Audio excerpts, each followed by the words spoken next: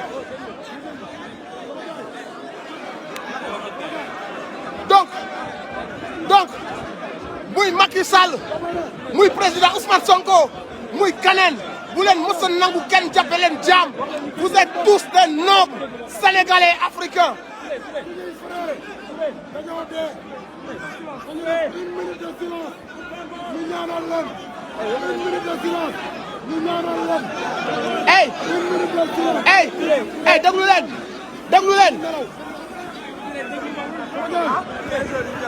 Waaw. Hey, déglu leen. Hey, déglu leen. Xam nga lan lañ bëgg? Ayca sama gaay. Hey, déglu leen ñu. Xam nga lan lañ bëgg? Ñun ñëpp suñu loxo yi ci kaw. Une minute de silence pour nos martyrs. Une minute de wax leen ko ñëpp une minute de silence pour nos martyrs. Loxo yëpp ci kaw.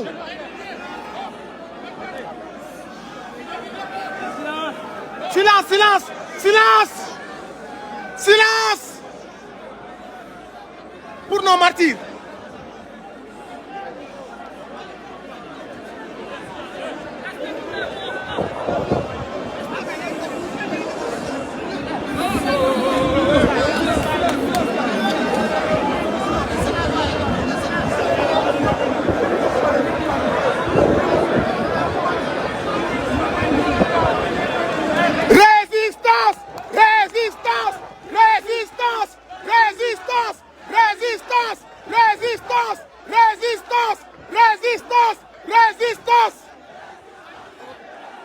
Le combat continue. Est-ce que après doo diriger gars yi ñu dem gars yi ngi fi ñu dem marché ba 3 heures. Waaw heure bi jot na.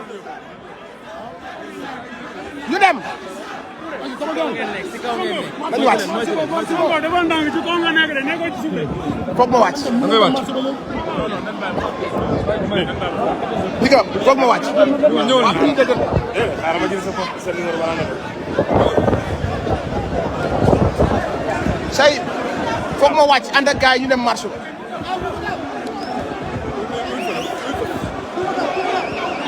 ma yegg si kaw. tos. respect.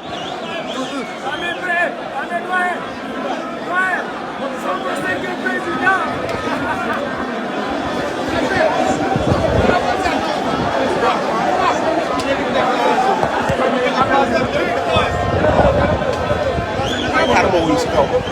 continué laaj. maa négé.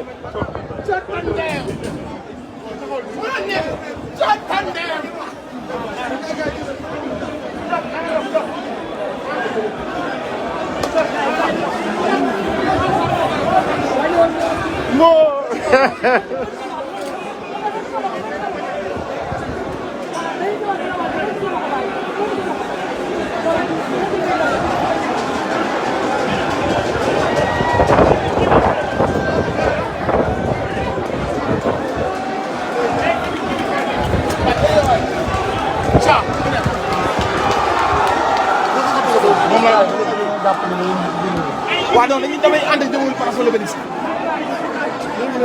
waaw. place L'Obélisque xajal ma. ça est-ce que du ma la bàyyi après ñu jël sa oto. waaw jël sa desal fi desal fi day ci waaw desal fi après ñu jël sa oto. non desal fi Cha desal foofu Momo dool ma Cha teel ma ko bu mu ñëw xajal ma gën dama bëgg ful bi dem place L'Obélisque nit waaw loolu ngeen war a def xaar ma xajal ma génn xajal leen ma génn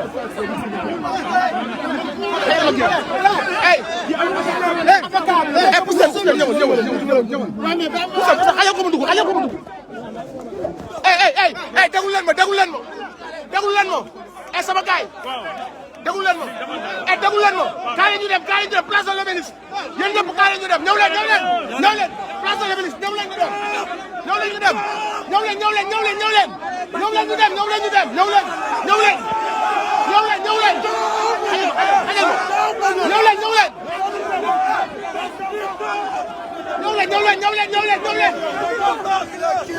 place de l'Obélisque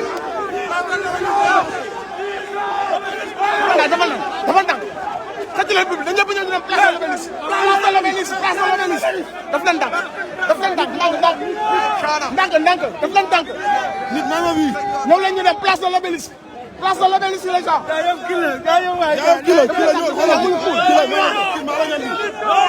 daf leen ndànk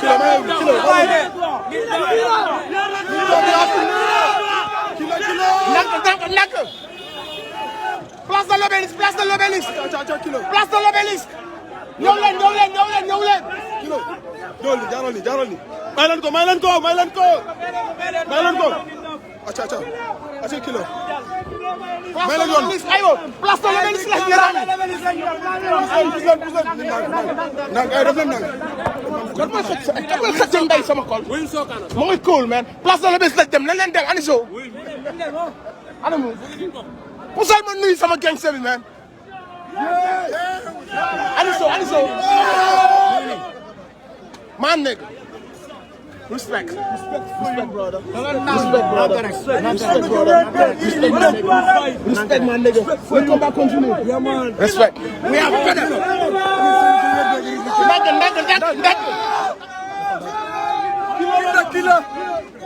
kilo place de l'Obélisque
ndànk Macky ndànk sama gaay nan leen jàpp ndànk dem place de l'Obélisque mais ndànk rek jarul ñu excité wu kilo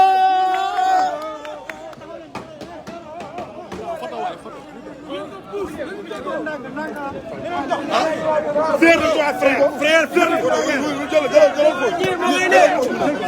Sonko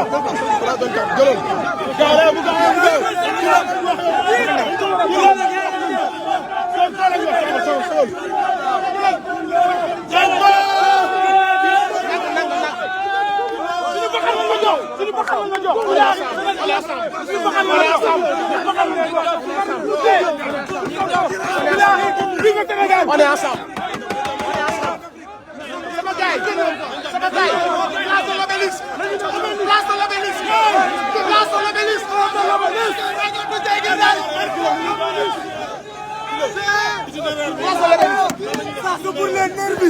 ça c'est pour les nervis fier de la jeunesse sénégalaise on est ensemble le combat continue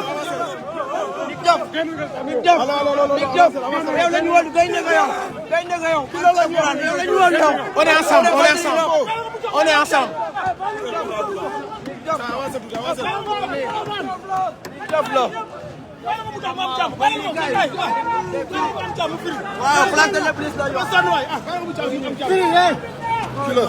sama gars yi place de l'Obélisque ndànk rek ndànk ñu dox gars yi ndànk ñu dox.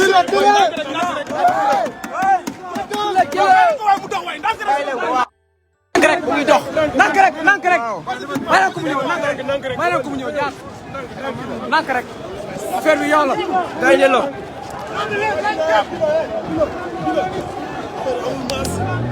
amul ñëw kii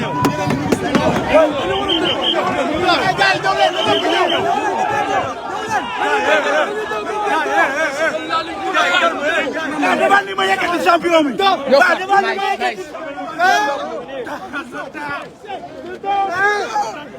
sama gars yi nañ jàpp ñun ñëpp place de l'Obélisque woo leen gars yi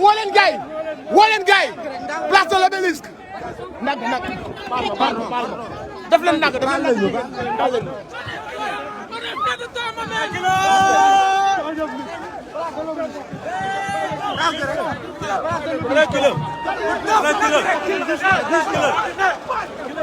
le combat ne fait que commencer lu ñuy ciblé amu fi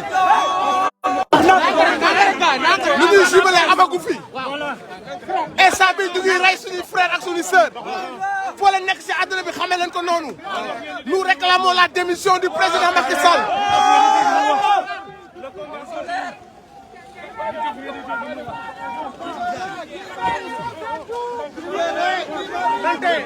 hey déglu leen hey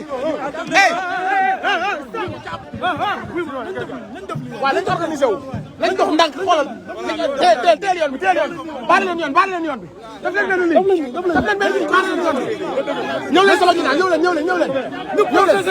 taxawal baal leen ñu def benn bloc voilà baal leen yoon bi ndànk ñu dox ndànk gars yi baal leen ndànk voilà mu ngoog ndànk rek ndànk déedéet yam leen fii dox leen ndànk gars yi ndànk rek ndànk seer leen ko ci kanam téye leen loxo yi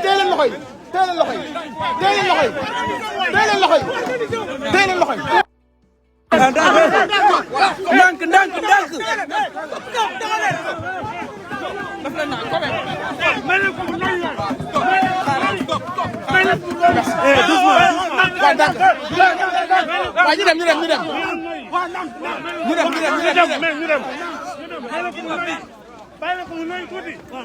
c'est bon nanga c'est bon waaw xool su ngeen may nanga rek c'est bon voilà nañu dox ndànk dem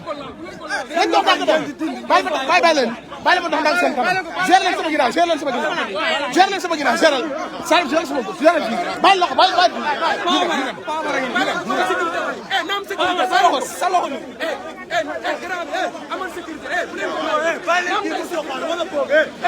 c'est bon doucement ndànk place de l'Obélisque na ñëpp ñëw place de l'Obélisque lañ jëm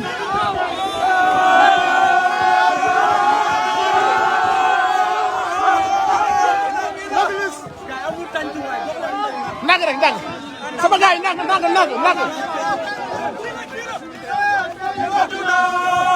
sunu société yëngatu na ñun dañuy am fayda dañu respecté sunu Sénégal sunu société yëngatu na ñun dañu am fayda jël leen sama téléphone sunu Sénégal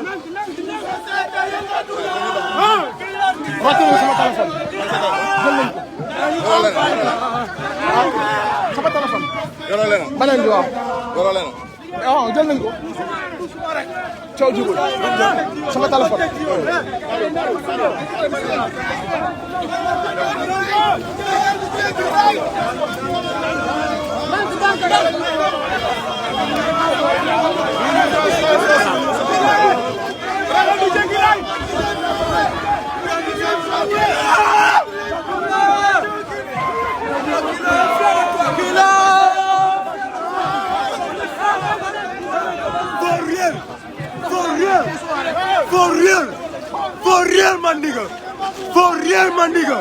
For real, my nigga.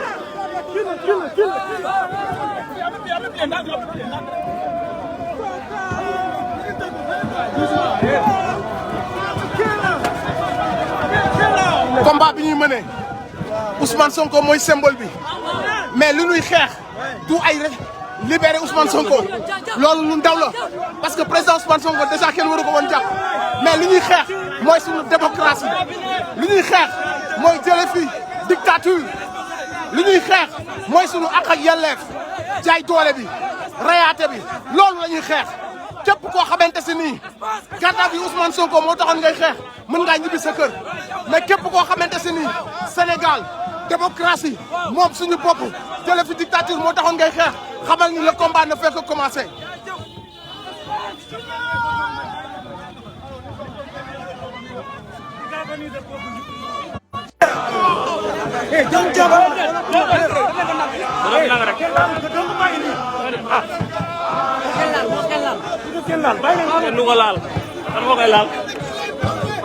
kilo yaa fi ne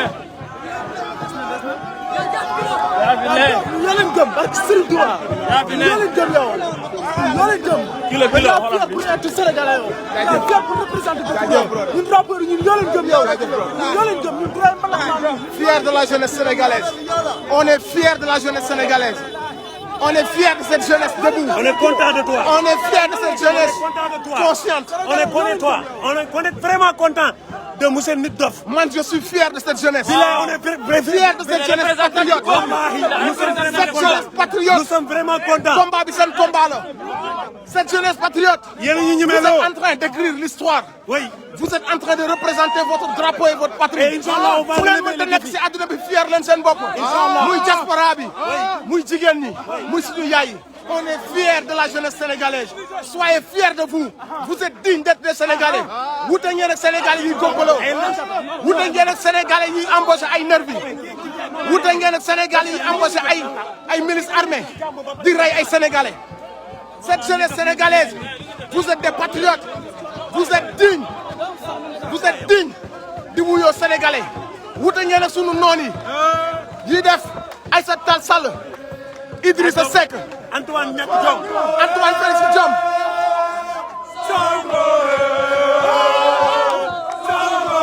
La liberté et la démocratie. La liberté et la démocratie. Nous voulons la liberté et la démocratie. On va gagner la bataille et la Jël ma sama beneen kóol bi. mooy bu ndaw Waaw. iPhone bi Waaw.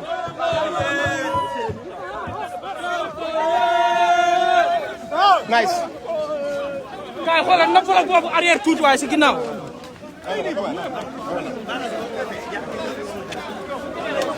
Yàgg nañ leen wax que ni peuple bi moo yor pouvoir bi bis bu peuple bi xamee ne moo yor pouvoir bi président bu leen ni kekkantoo dootu fi am président bu leen ni këll-këlle dootu fi am xoolal lii xoolal lii ñoom lii la ñu dem woote ci télé tubaab bi Aïssata Tall Sall woote ci télé tubaab bi di fen di wax que ne ay terroriste lañ terroriste est-ce que ñi ñooy terroriste yi est-ce que ñi ñooy terroriste yi yéen yéen a mën a fen yéen yéen a ñàkk jom yéen yéen a ñàkk dignité yéen yéen a ñàkk gëm seen réew yéen a ngi doon woote ci àdduna bi di nu fenal di bëgg a hold up suñu combat bi ñuy mën c'est un combat patriotique c'est un combat légitime seeni ay fen yàlla niilal na ko fu ne woote ngeen fa di jiiñ di fen di wax waxu terroriste tey jii am ngeen gàcce Sénégal am na ndam waaye nag ndam li duñu ko jubilé xam ngeen li tax duñu jubilé xam ngeen li tax duñu jubilé parce que la bataille et remporter la guerre.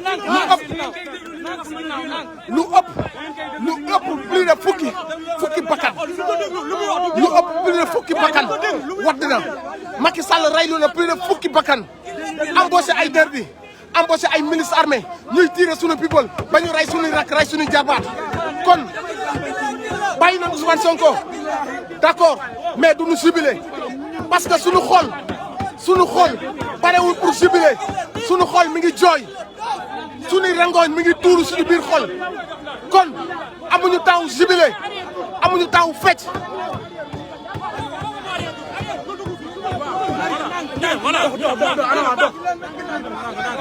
amuñu temps jubilé amuñu temps fecc Nous n'avons pas la tête à danser. Nous n'avons pas la tête à jubiler. Nous sommes en colère. Nous sommes en colère contre le président qui a embauché des nervis, une milice armée qui tire sur nos frères, qui tire sur nos neveux. Nous n'avons pas le cœur à faire la fête. Nous voulons que cette dictature prenne fin tout de suite. Que le président Macky Sall démissionne de ses fonctions. delloo ñu suñu palais delloo ñu suñu réew ñu tegaat ko ci yoon jaarale ko ci yoon bu kenn jubilé. bu kenn jubilé. suñu xol yi mi ngi jooy ndax suñu rakk yi ñu rey. suñu xol yi mi ngi jooy ndax suñu jarbaat yi ñu rey. donc fu ngeen nekk ci àdduna bi bu leen jubilé génn leen le combat ne fait que commencer. ah oui monsieur Nitdoff li nga wax mooy ne am solo ñun démocratie ak liberté rek lañ soxla nañu ñaan ngir yàlla war a suuli Antoine ñàkk jom yow mi nga xamante ne yow ak Macky Sall ak ki nga xamante ne mooy ministre de la justice yéen ñëpp ngeen abal ñu parce que jëruñu leen fi dara ci réew mi. démissionné leen. ñu ngi ñaan yow Moustapha Niasse yow mi nga xam ne tekki woo dara parce que trop rawut nga fekkee Senghor fekkee Abdou Diouf fekkee Abdoulaye Wade ba Macky Sall jëriñoo dara réew mi ngir yàlla abal ñu. yow mi nga xamante ne yaa Idrissa Seck yow moom da ngaa ñàkk jom de nature amoo jom amaanoo jom. ngir yàlla war a suur bu leen jaawale Idrissa Seck muroog soo sax bëggatuñ ko ndax Idrissa Seck. encore une fois ma wax la ne Idrissa Seck du nitu Thiès. déedéet nitu Thiès jàmbaar la. nitu Thiès yàgg na représenté Sénégal am vertu nitu Thiès yàgg na xeexal Sénégal combat yi fi gën a mag waa Thiès ñoo ko mëne. wallaahi ndax Idrissa Seck c'est un traître. nitu lâche nitu Thiès.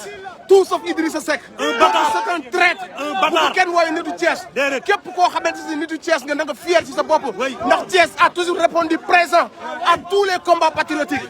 kon Idrissa Seck n'est qu'un traître parmi tant d'autres.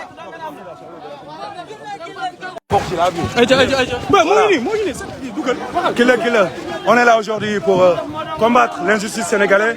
tamit combattre li nga xamante ni mooy démocratie bi nga xamante ni sunu gouvernement bi dañ ko bafoué di ko def benn boo loo xamante ne arme de guerre la ndax ñoom ñoo am pouvoir bi. parce que c'est pas eux la pouvoir c'est la jeunesse sénégalaise ñun ñoo am pouvoir bi ñun ñooy décider lu ñu neex ñun ñooy def lu ñu neex suñu biir dëkk te l'injustice dina fi dañ tey dina fi dañ suba dootu fi am te loolu noonu lañ koy wax di ko def tey dina combat bi ça continue parce que ñoom Guy Marius Sagna ils sont en garde à vue il faut que ñu libérer leen libérer Assane Diouf libérer les autres Clédor Sène tous les détenus politiques il faut que ñu bàyyi leen xam nga parce que on est là aujourd'hui pour combattre l'injustice au total merci beaucoup frère c'est la jeunesse qui parle. oui. ñii la ñuy woowee terroriste nee nañu. ñi nga bañoon a jox seen carte d'identité tey ñoo génn nii. ñoo lay délogé. ñi nga bañoon a jox seen carte d'identité ñi nga doon xoxatal ay années. ñoo génn tey. ñi doon dee ci géej gi faale woo leen. amuñu lu ñuy ragal Sénégal nous appartient. très bien.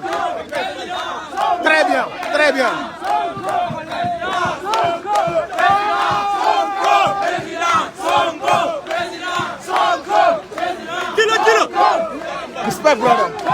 Respect my brother. La jeunesse debout. amul bay. gars yi avancé leen yéenay avancé ful bi gannaaw.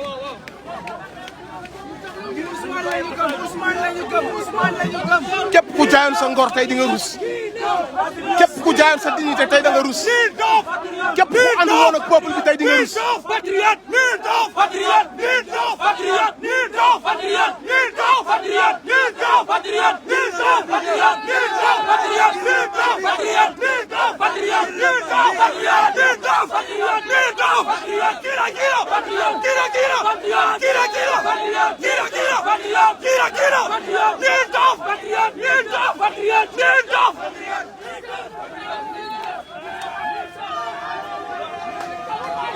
gars yi ful bi noonu si ginnaaw ndax ñu mën a dox.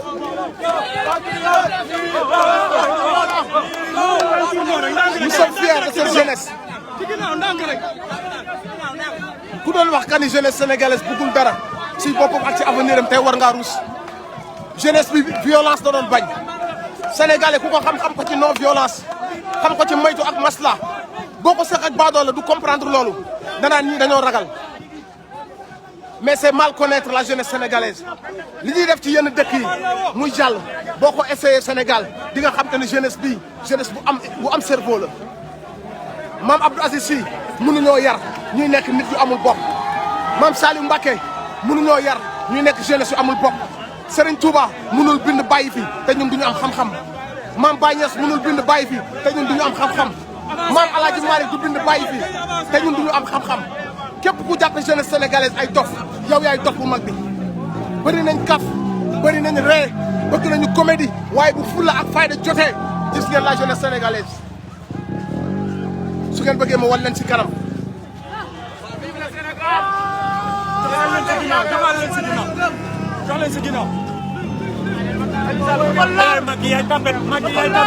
c'est ça la jeunesse sénégalaise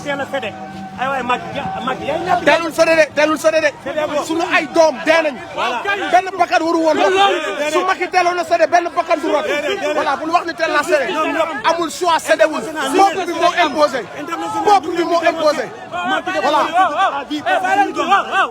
Macky dafa war a tëdd à vie international ñu ngi leen di dénoncer Macky dafa rey suñuy rakk ak suñuy mag embauché ay ministres voilà embauché ay nervis un président qui embauche les nervis yaa ko Sénégal ngay gis loolu. Il ne faut pas oublier que les jeunes qui ont perdu la vie, ils ne l'ont pas perdu pour rien. Ce ne sont pas des poules. C'est des individus qui ont perdu la vie. Ce sont des martyrs. C'est à cause de Macky Sall. Il y a combien de jeunes aujourd'hui qui sont derrière les et du préfet. Le préfet.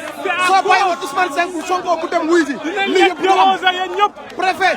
soo bàyyi woon Ousmane Sonko mu dem lii yëpp du am. jaajëf li mooy terrorisme ñi ngay terroriste yi kon peuple sénégalais mooy terroriste yi kon ñun la quoi. Aïssata Tall Sall dañuy xeexal suñu réew. Antoine Diome. Antoine Diome Idrissa Seck nee nañ ay terroriste lañu. dañoo juum.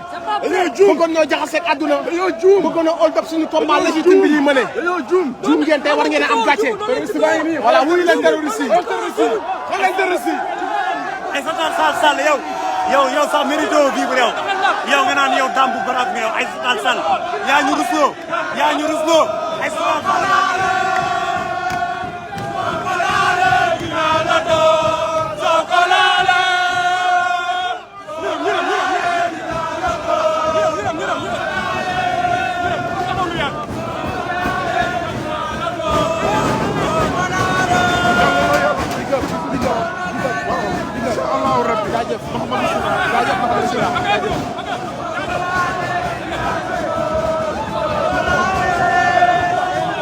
soo ko laalee dinaa la door.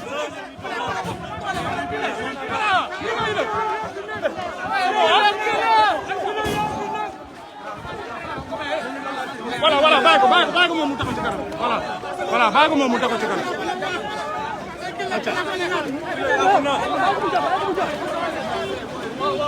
mën nga topp nag ba ci kanam ay kilomètres ci kanam nit yaa nga fa.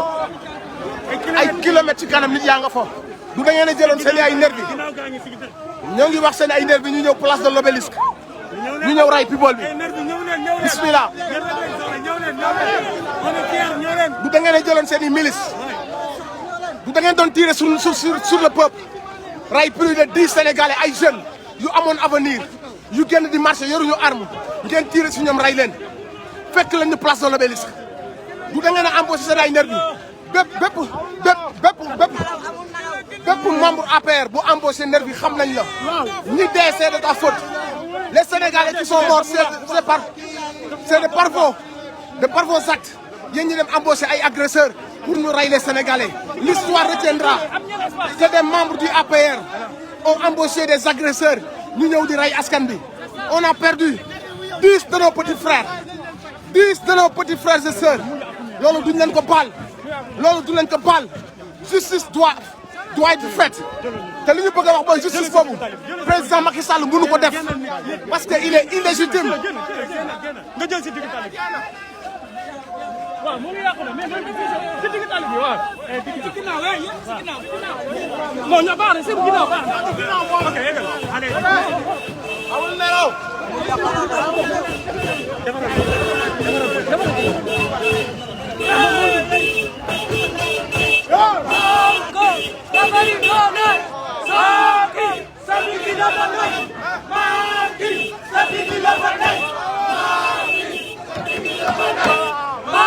Marquis,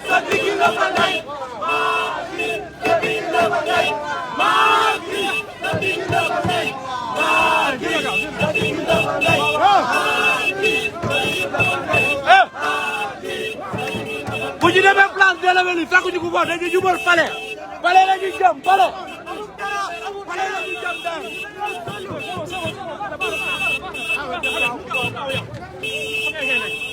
nii baax na.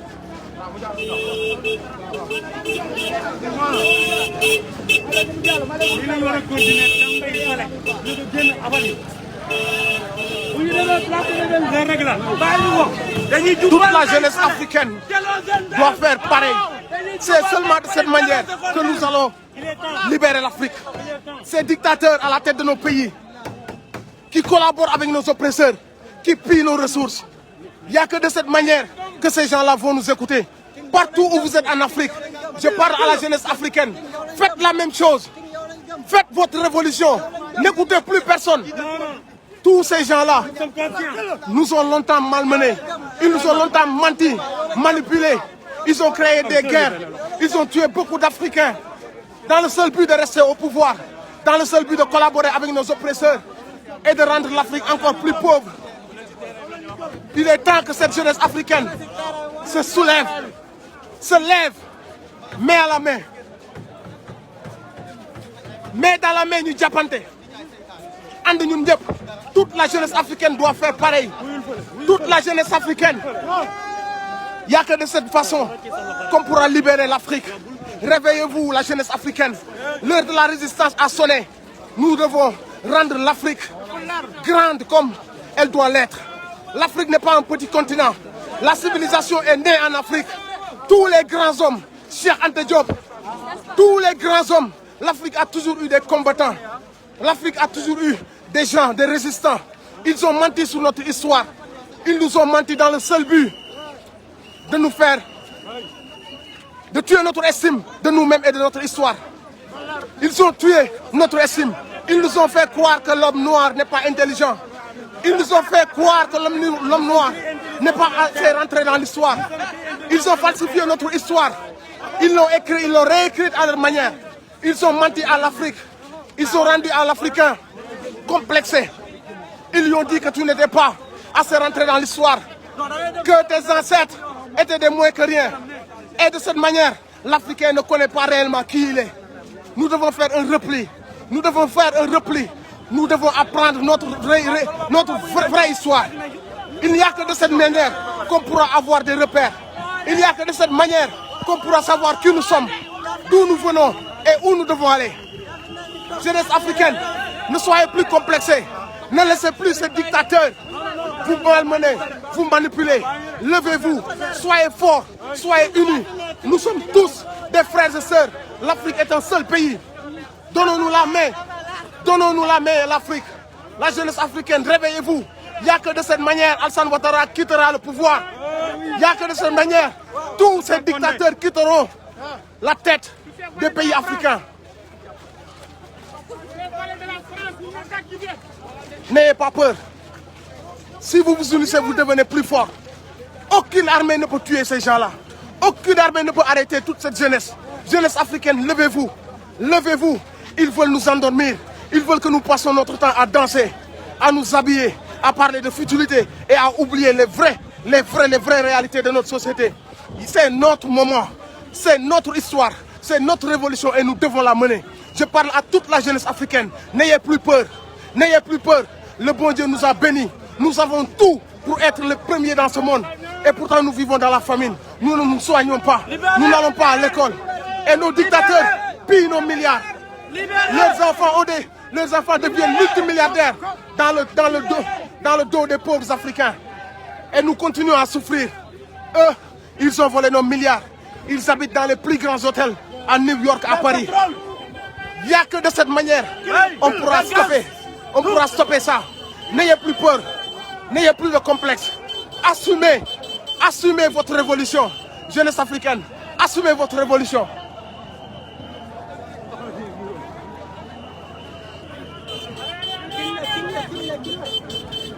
Il est temps que les Blancs nous laissent. Il est temps.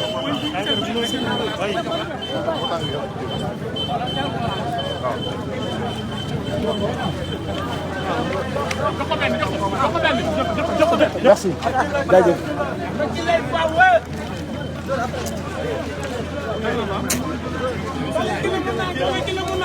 na ku nekk jël benn gorgée jox ki si des nañ ko bokk. merci beaucoup.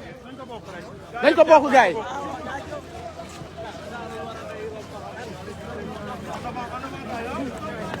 na jàll na jàll na jàll. yaa nañu mer. yaa leen taw bi ku leen taw bi. Prenez exemple, jeunesse africaine. Prenez exemple de cette marche. Prenez exemple de ce soulèvement. Prenez exemple de cette révolution. Il n'y a que de cette manière que nous pourrons libérer l'Afrique. Nous sommes fiers de la jeunesse sénégalaise. Nous sommes fiers de la jeunesse africaine. Yéen a ngi bind histoire. Yéen a ngi xalal yoon bi seen doom yi war a ñëw. Seen sët yi war a ñëw. Il n'y a que de cette manière. Cheikh Ahmadou Bamba bàyyi na tubaab bi yóbbu ko. Moom El Hadj Malick bàyyi na tubaab bi taxaw ci kanamam.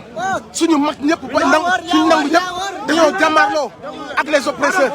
Lat Joor Ngoné Latyr Diop dafa jàmmarloo ak te Lat Joor li mu doon def ñun ñoo taxoon mu koy def. Tous nos rois El Hadj Omar Foutiyou Tall ñooñu ñëpp dañoo combattre pour am seen liberté. ñu ñuy wax naan dëkku jàmm ak dëkku lii xam leen ni ñi wàcc ci mbedd mi ñoo leen gën a bëgg jàmm. Mais qui veut la paix doit se préparer pour la guerre. lii ñu def lii yëpp bëgg jàmm tax ñu koy def lii ñu def lii yëpp bëgg démocratie am ci réew mi tax ñu koy def kon yow mi toog sa kër naan Sénégal dëkku jàmm la ñun ñoo la gën a xam ne dëkku jàmm la ñoo la gën a xam ne dëkku teranga la mais ñiy wàcc ci mbedd mi ñiy wàcc ci mbedd mi gënoo leen a bëgg jàmm mais boo toogee ba jàmm amatul dictature am jàpp di rey am xoxatal am sàcc te du mujj fenn am soo jugul bëggoo jàmm ku toog sa kër bëggoo jàmm képp ku jug xeex c'est parce que da ngaa bëgg jàmm dellu si waat Sénégal xeex bi du pour Ousmane Sonko même su fekkee Ousmane Sonko moo ko symbolisé parce que moom moo woote résistance moom moo woote njub moom moo woote def politique autrement jeunesse bi kenn forcé wu leen dañoo xool seetlu ràññee ba gis na lii mooy dëgg ñu ñëw ànd si donc président Ousmane Sonko su symboliser combat bi c'est quelque chose de justifié xam nañ lu tax mu symboliser ko parce que dafa doxal dëgg dafa doxal yoon wan ko Sénégal yi doxal ngor Sénégal yi wuy si ko ci loolu kon fii luxus amu fi. mayel oto bi daal wala ñu dem gars ngeen def ndànk foofu ah.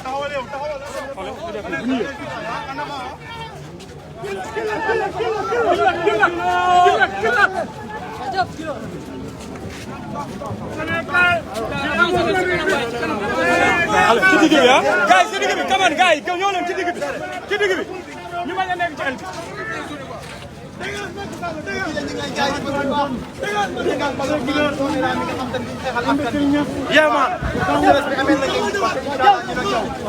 Gros big up à toute la jeunesse et surtout la nouvelle génération du hip-hop sénégalais qui ont quand même pris les responsabilités. S'ils l'ont fait tardivement grawul mais en tout cas def nañ ko moo gën ñu bañoon ko def ñoom ñëpp jug nañ ñii def nañ ay son ñii génn nañ ci mbedd mi ñii def nañ ay vidéo donc la nouvelle génération yàgg nañ leen wax que ni engagé wu leen mais rusloo ngeen képp ku leen ko waxoon parce que bii ba ñëw ngeen te defe ngeen ko niñ ko bëggee woon ak fiñ ko bëggee woon donc toute la nouvelle génération hip hop. Chaim maa nekk. come on man Chaim ñëwal dugal bàyyi ko mu dugal allez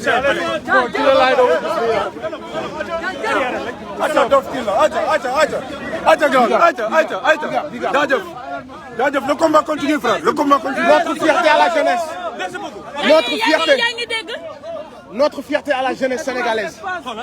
La jeunesse sénégalaise debout. La jeunesse sénégalaise consciente. La jeunesse sénégalaise digne. Nous sommes fiers de cette génération. La jeunesse sénégalaise, où que vous soyez, regardez-vous devant la glace et soyez fiers de vous. La jeunesse sénégalaise, vous êtes en train d'écrire l'histoire. Vous êtes en train de libérer votre pays et en même temps de libérer l'Afrique. De donner une très bonne leçon, un très bon exemple pour tous les autres pays africains. Faites comme la jeunesse sénégalaise, résistez, refusez la dictature. Il n'y a que de cette manière nous pouvons aider l'Afrique et préparer un lendemain meilleur pour nos enfants et nos futurs petits-enfants qui vont venir. Nous sommes fiers de cette jeunesse. Nous sommes fiers de cette jeunesse.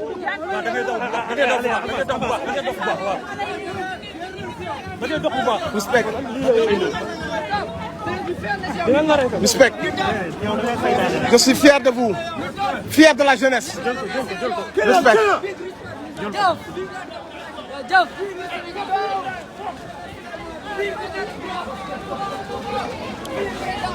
wax na lu am solo l'état de droit ku ne l'état de droit la ñuy dund xam nga ni waxoo dëgg état buy embauché ay nervi ak ay milices armées ñuy rey ay sénégalais bu tuddee boppam état de droit xam ngeen ni loolu daf ñuy nax président bu génnee lan la war a mën a wax lu dugg suñu nopp yi lan la ñu war a mën a wax ba benn bakkan rotee waxul ñaari bakkan waratul ñetti bakkan waxul sénégalais yi di dee ñii di ñàkk seen liggéey waxul 450 jeunes de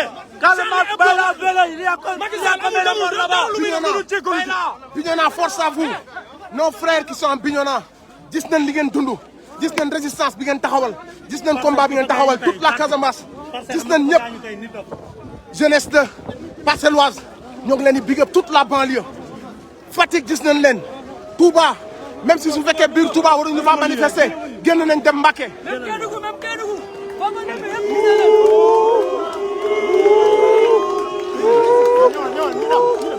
ray warul woon a demee nii warul woon a demee nii bëgguñu woon a bañ police bëgguñu woon a wax lu ñaaw police mais moor yi moo tax Sénégalais seetlu ngeen ne fu ñu jekkoo police yi dañ leen di protéger bu ngeen gisee ñu romb police yu xoo leen nekkul lu leen gënal parce que bëgguñoo xuloo police mais acte yi moo leen metti jour bu ñu génnee woote marche pacifique ñu rey ay xale yu ndaw jour bi nga xamante ne journée de la femme ñu war ko célébrer ñu tirer sur une femme rey ko xam ngeen ni bu ñu rombee police réagir nii du question dañoo bañ police mais suñu xol yi la ñuy saigné suñu xol yi ñooy saigné loolu moo waral seen réaction. Fier de la jeunesse sénégalaise. Merci la famille.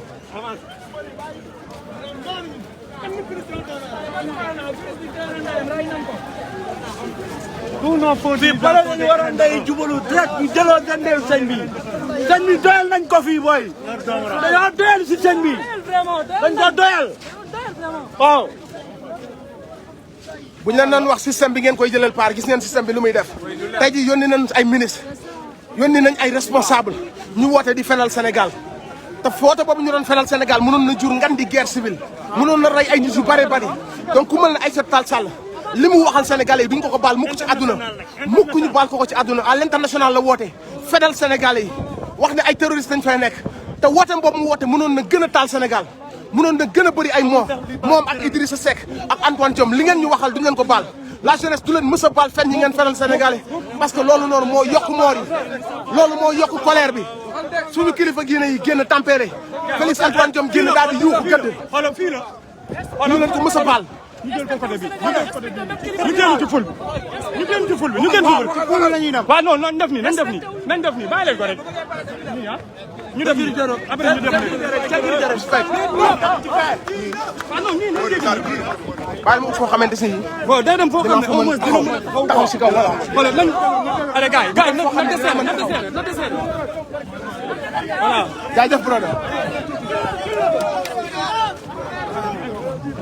waaw xoolal ci kanam nañu dimbali waaye ñu avancé ci kanam dimbali nañu rek ñu avancé. moytu. une jeunesse déterminée moo yor sama sécurité ni ngeen koy gisee ñoo dox ay kilomètres yor sama sécurité. kenn du la ngeen loolu ni mu méttee te booy détermination bi ñu àndal man sax dama ci am kersa ay kilomètres ñoom ñooy dox yor sama sécurité. Parce qu'on est fiers de toi, parce que vous êtes un patriote digne de son nom. Vous avez les vertus. créé leen benn cercle bu mag. créé leen benn cercle créé leen benn cercle.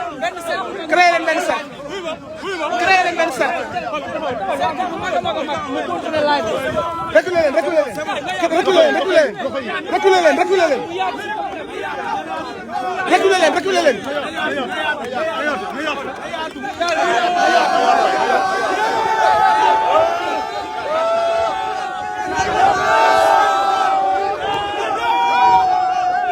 Sénégalaise géré leen cercle bi yokku leen cercle bi ndànk rek ndànk sama gars yi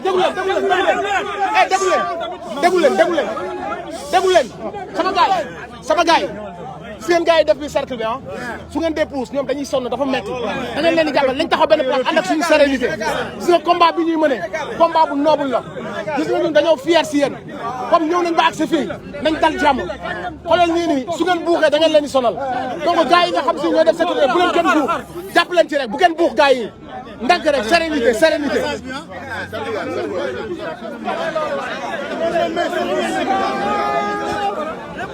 serré leen les mains.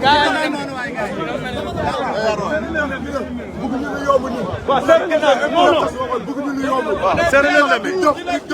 serré leen les mains.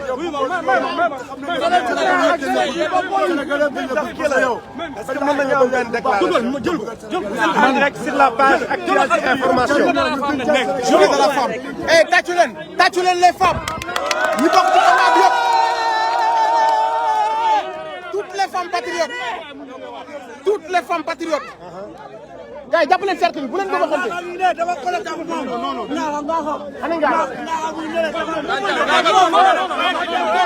li muy métti la du nday léegi li muy métti la amul may ngaaga. i yàgg a faat lañ jëm comme ni ñu jaay seen bopp i yàgg a faat lañ day ndànk rek mu ngi fóol apaisé nice. voilà gis ngeen patriote yi ñu ngi faraat mbuus yi patriote yi ñu ngi faraat poubelle bi du ñu yàq dara xam ngeen ñi ñu raxoon duñu ay patriote ñu doon tagg sàcc ay nit ñu raxoon la pour saboter le combat dañoo yónnee ay nit ñu rax ñu di saboter le combat mais la jeunesse sénégalaise ne vole pas la jeunesse sénégalaise du toj ay liggéeyu jàmbur ñi si raxoon ñoom ñoo ko tey pour mën a fenal combat bi pour mën a fenal résistance bi mais ñii di wër di far poubelle bi xam ngeen ni du ñooñu ñooy wër di toj ay boutique xam ngeen bu baax. bu doon fen nag bu doon fen bu doon jay ñu mag saa la ñuy jay ñun duñu la jay da nga taxaw pour Sénégal gis nañ ne bu la mag saa la jàppoon dañuy dem jaar si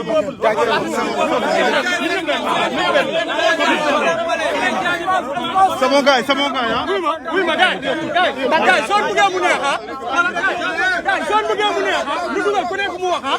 dañu xool dañ def ndànk mën nañ dugal ñëpp ku nekk ndànk gars mën nañ dugal ku nekk bëriwul ñu quoi mën nañ dugal ku nekk mais xoolal da ngeen koy bàyyi muy wax li mu bëgg a wax képp ku bëgg a wax ñu arrangé normalement nga ñëw dugg wax après nga dem sa mais benn moment ñun ñu koy arrêté ba pare sinon tamit après li muy def da koy arrêté waaw nañ arrêté xoolal nañ arrêté ba pare gars yi bàyyi ko mu wax li mu bëgg a wax ba pare gars yi xoolal ñëw leen bravo à toutes les femmes bonne fête à toutes les femmes femmes yi kenn jiituwu leen ci combat bi donc bonne fête à toutes les femmes yéen suñuy yaay yéen suñuy jabar suñuy tante suñuy umpaay suñuy cousin suñuy nièce suñuy doom yi jigéen bon xool ñu reculer tuuti waay pour sax mesure de sécurité ak mu yeggale laay fam calme rek calme c'est bon duñ ko def xam nga lan la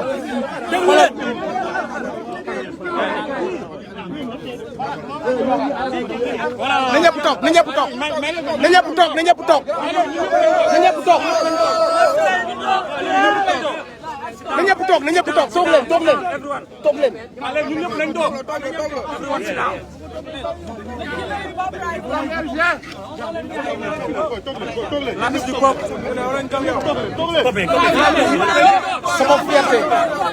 sama fierté mënu ma ko wax assez mënul doy sama fierté ci jeunesse bi nii mënul doy plus ma wax ko plus may am envie wax ko su may gis taxawaay bi jeunesse bi am pour son peuple billahi samay rangoon day tuuru plus de 1 mois ngi nii mënu ma nelaw lekk ma dama jeex tàkk mais su may gis jeunesse sénégalaise ni ñu taxawale seen drapeau ni ñu taxawale seen dëkk ni ñu taxawee ñoom ñëpp ne dëkk mooy dox di tàttu ba fi jugee jeunesse sénégalaise ni mu taxawee ñoom ñëpp ne dañuy rétablir démocratie rendre au Sénégal ses lettres de noblesse parce que jeunesse sénégalaise boobaat léegi ñoo ngi leen di xoxatal ñoo ngi leen di toroxal joxuñu leen liggéey même ñi jàng ba am ay diplôme boo bokkul APR wala amoo mbokk kenn du la jox nga liggéey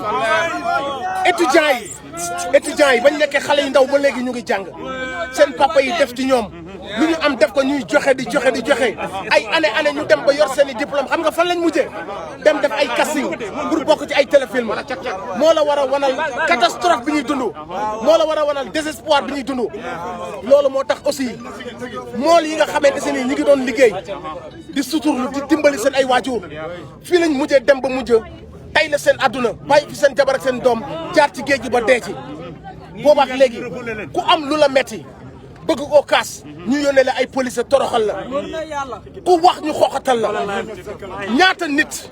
ñaata nit la suñu ay institution topp ba jàpp leen ndax dañoo sàcc suñu ay milliards suñu 94 milliards yi ñu sàccoon fan la mujjee suñu 29 milliards yi ñu sàccoon fan la mujjee suñu 6000 milliards yi ñu tuddoon Aliou Sall fan la mujjee Cheikh Omar Anne fan la mujjee waaw ñooñu ñëpp ñu fat leen ana Guy Marius Sagna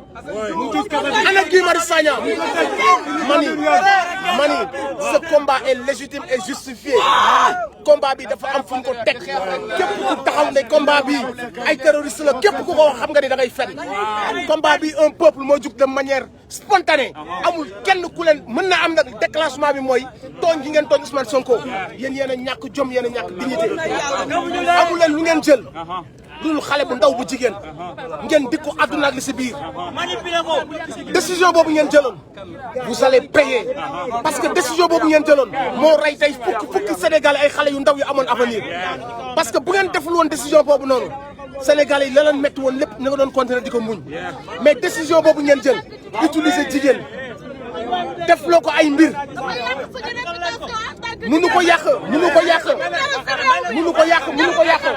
bul wax loolu jigéen sénégalaise déglu leen ma Adji Sarr n'est pas représentative de la femme sénégalaise ñun xam nañ lan mooy femme sénégalaise gis nañ ñu mën leen day ndax ñu taxawal seen drapeau wax dëgg gis nañ ay artistes gis nañ ñu mel ne ay Abiba gis nañ ay artistes yu jigéen taxawal seen réew gis nañ ni ligue bi nga xamante si ni sax da doon taxawu jigéen ñi bi pas dañoo jël seen ay dispositions ne duñ bokk ci ay fen duñu défendre ay fen donc kenn mënul tuumaal la femme sénégalaise. nañ wax benn 2 minutes nga noppale ko. arrêté la bi tuuti. Abonnez-vous sur votre chaîne OSR Monde et activez la cloche pour ne rater aucune de nos prochaines vidéos.